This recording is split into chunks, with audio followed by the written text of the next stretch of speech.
Order! Order! You are an incorrigible delinquent at times. Behave yourself, man!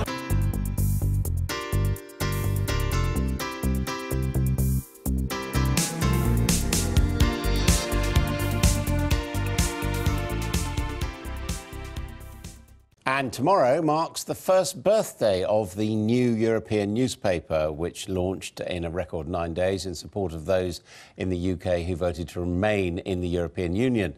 The paper's editor, Matt Kelly, joins me now. I remember having you on when the paper was launched, and when you came in, you said, "I'm still here." Are you a bit surprised by that? Surprised and delighted, yeah. I mean, we set out to launch it for 4 weeks, and we thought we'd get it out very quickly and we'd get into the heat of the argument, and then the heat would dissipate away and people would move on and lose interest. And of course, it's been absolutely the opposite. You know, it's been the most tumultuous year I think any of us can remember, and every time it feels like the subject matter is dwindling away, something crazy happens, like she calls a general election, you know, so it all kicks off again. And the fact that you're still here, does that mean you're breaking even? Yes, we've been breaking even from day one. In fact, actually, we're marginally profitable. So it's not making millions of profit, but it's making millions of revenue, which is very healthy in this day and age. And it's a print newspaper, you know, which is, of course, an oddity, launching a newspaper in this age. So I think there's lots of encouraging factors, not just about the politics of it, but also the fact that it's a new newspaper is good. And in terms of circulation, what are you reaching incredibly now? Volatile for a newspaper, which normally measure circulation in degrees of, you know, a percentile, but we fluctuate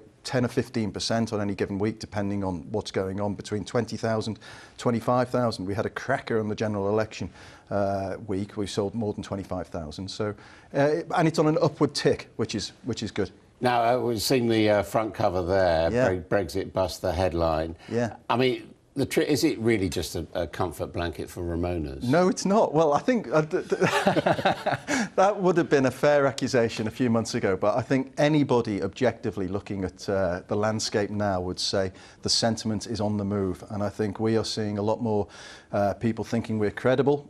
Definitely credible. The quality of the content is good, and I think people are now getting understandably anxious on both sides about how this is going to pan out. Somebody said to me yesterday, you know, it's like we can now see the promised land, but we don't have a Moses character. So that's what I think we're all on the outlook for now. Is your basic sort of editorial belief that, you know, we should call the whole thing off? Yeah, our basic editorial belief is that Brexit is a very bad idea for this country, and we're the only newspaper, I think, that is clear in that position. I think increasingly the ambiguity of people's positions is getting exposed politically, and we're going to, I'm sure, go through some traumatic months ahead, but we do believe it's possible that this will be reversed. We think it would be a very good thing if it was reversed. But I understand the arguments on both sides, and it's certainly not black and white, and it's just very interesting times, as we say. How do the opposition view you?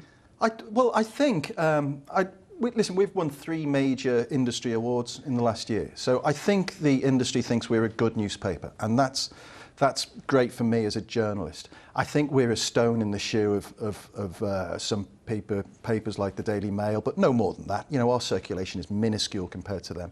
But I think it's important, and it's good for plurality in this country, that there are voices like the New European that are arguing the other side as vociferously as people like the Daily Mail do. And what would you say to people who say, look, you're basically undemocratic, the majority voted to leave the European Union, just stop wibbling? Nonsense. I'd say absolutely.